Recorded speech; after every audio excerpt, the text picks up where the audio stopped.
UP के गांव में जब इच्छाधारी नागिन ने दिया एक बच्चे को जन्म, परंतु गांव वालों की इस गलती पर इच्छाधारी नागिन ने जो किया उसे देखकर गांव वालों के पैरों तले की जमीन खिसक गई। नागमणि एक इच्छाधारी नागिन को बहुत ही शक्तिशाली बना देती है, परंतु कहते हैं कार्तिक पूर्णिमा के दिन एक साधारण नागिन भी बगैर मणि के विशेष शक्तियाँ पाती है, परंतु वो शक्तियाँ सिर्फ उसी पूर्णिमा की रात तक ही सीमित होती हैं। इन शक्तियों के सहारे नागिन कोई भी रूप धारण कर सकती है, कोई भी आकार ले सकती है और कोई भी भारी चीज उठा सकती है। दोस्तों, नाग नागिन महादेव शिव को ही अपना आराध्य मानते हैं। दोस्तों, ये एक चमत्कारी घटना है उत्तर प्रदेश के एक छोटे से गांव कहरगढ़ की। दरअसल ये घटना घटित हुई कहरगढ़ के मुखिया और वहाँ के सबसे धनी इंसान राजेश के साथ। राजेश आज से लगभग 5 साल पहले एक साधारण एवं गरीब व्यक्ति का जीवन व्यतीत करते आ रहे थे। वो अक्सर जंगल में अपनी बकरियां चराने जाया करते थे। एक दिन बकरी चराते चराते वो जंगल के थोड़ा और अंदर चले गए। उसी जंगल में एक इच्छाधारी नागिन अपने नाग के साथ एक विशाल पेड़ के पास रहा करती थी। वो नागिन गर्भवती थी। शाम का वक्त था और राजेश जब उस पेड़ के पास से गुजरा तो उसे वहाँ एक तेज चमकती हुई चीज दिखाई दी, परंतु साथ ही वो दोनों नाग नागिन भी वहीं थे। उनको देख वो थोड़ा सा डर गया और तुरंत ही वो वहाँ से जल्दी से अपने घर की ओर भागा और राजेश इतना घबराया हुआ था कि उसने उस समय पीछे मुड़कर तक नहीं देखा। परंतु उस दिन उसके ध्यान में वो चीज जो चमक रही थी वो बार बार आ रही थी। वो इतना तो समझ गया था कि वो हो ना हो बहुत ही मूल्यवान चीज थी और अगर वो मुझे मिल गई तो मैं धनवान हो जाऊंगा। परंतु सबसे बड़ी मुसीबत थी वो दोनों नाग नागिन। अगले दिन वो वापस जंगल उसी पेड़ वाले स्थान पर गया और कुछ दूर खड़े रहकर छिपकर उस पेड़ के पास रह रहे नाग नागिन को देखने लगा। कुछ देर देखने के बाद उसने ध्यान दिया कि नागिन तो गर्भवती है।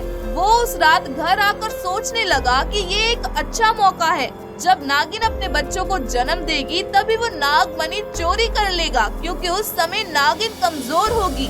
बस नाग को मारना पड़ेगा। दोस्तों, कहते हैं कि अगर किसी नाग के मुंह की तरफ गोबर मार दिया जाए तो वो अपना होश खो बैठता है।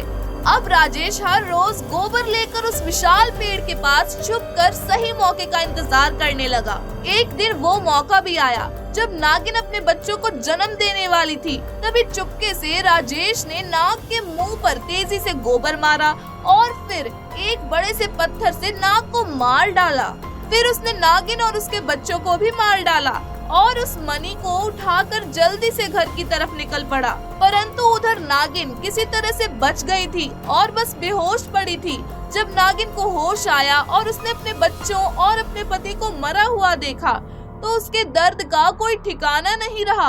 वो उस समय गुस्से से पागल हुए जा रही थी और उसने राजेश से बदला लेने की ठान ली। परंतु मणि चली जाने के कारण वो अपनी शक्तियों का प्रयोग नहीं कर सकती थी, परंतु अभी भी वो अपना रूप तो बदल ही सकती थी। इधर राजेश को जैसे ही मणि मिली उसका तो पूरा जीवन ही परिवर्तित हो गया। उसकी फसल इस बार काफी अच्छी हुई और काफी महंगे भाव में बिकी। उसकी तो जैसे मानो लॉटरी ही लग गई हो, क्योंकि जो भी वो धंधा कर रहा था उसे हर जगह पर लाभ मिल रहा था और राजेश को पता था कि ये सब उस चमत्कारी नागमणि का ही कमाल है। गांव में हर जगह उसका नाम था। राजेश के इस रुतबे को देख एक अच्छा रिश्ता राजेश के लिए उसके पास के गांव से आया और रमा नाम की एक सुंदर सी कन्या के साथ उसका विवाह संपन्न हुआ। रमा अपने पति राजेश को बहुत ही प्यार करती थी और उसकी बहुत इज्जत करती थी। दोनों एक दूसरे का कदम कदम पर साथ निभाते। उनकी जोड़ी गांव में मिसाल बन चुकी थी। उधर नागिन भी एक पुरुष का रूप धारण कर चुकी थी। नागिन ने अपने पुरुष रूप का नाम राजवीर रखा। राजवीर राजेश के यहाँ मुंशी बन गया और राजेश का विश्वास जीतने लगा। राजेश भी राजवीर के व्यवहार और वफादारी को देख उसे अपने भाई के समान मानने लगा। एक दिन रमा अपने पति राजेश के पास आती है और उसे बताती है कि तुम पिता बनने वाले हो, मैं गर्भवती हूँ। ये सुनकर राजेश की खुशी का ठिकाना नहीं रहा। उस दिन वो खुद अपने मुंशी राजवीर के पास गया और बोला कि देखो राजवीर, मेरा कोई भाई नहीं है, परंतु जब से तुम्हारा साथ मिला है तुम मेरे सगे भाई से भी कहीं अधिक बन चुके हो। आज मैं बहुत खुश हूँ, इसीलिए आज मैं अपनी पत्नी और तुम्हें एक खास जगह पर ले जाना चाहता हूँ, क्योंकि मेरा इस दुनिया में तुम लोगों के सिवा और कोई नहीं है। और वो अपनी पत्नी और राजवीर को कार में बैठाकर गांव के एक कोने में ले जाकर कार को एक छोटी सी कुटिया के सामने रोकता है और बताता है कि जब वो छोटा था तब इसी कुटिया में उसकी माँ की जान उसे जन्म देते वक्त चली गई थी। उसके पिता तो पहले ही गुजर चुके थे। तब एक बूढ़े बाबा ने उसकी माँ को वही दफना दिया था और राजेश को उसी बूढ़े बाबा ने पाला था।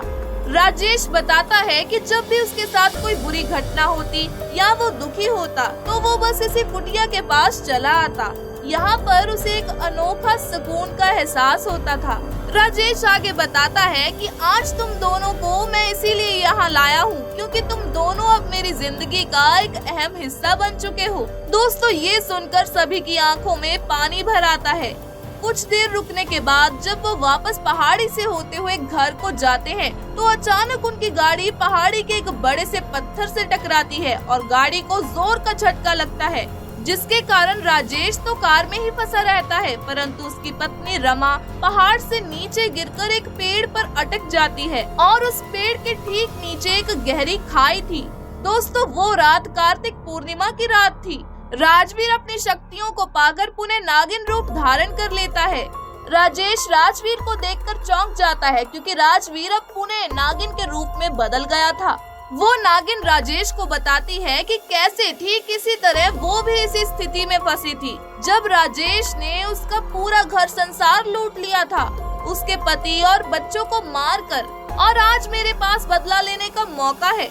घायल राजेश गाड़ी में फंसा हुआ था और रो रो कर नागिन को ये बोलता है कि भले तुम मेरी जान ले लो परंतु मेरी गर्भवती पत्नी को छोड़ दो। परंतु तभी उस नागिन को अपनी वो स्थिति याद आती है कि क्या होता है जब कोई अपना छिन जाता है। ये जिंदगी का सबसे बड़ा दुख है। नागिन ने राजेश का उसकी पत्नी के प्रति प्यार देखकर उसे माफ कर दिया और रमा को उस पेड़ से निकालकर बचा लिया और दोनों को हॉस्पिटल छोड़कर खुद वापस जंगल में उसी पेड़ के पास चली आई।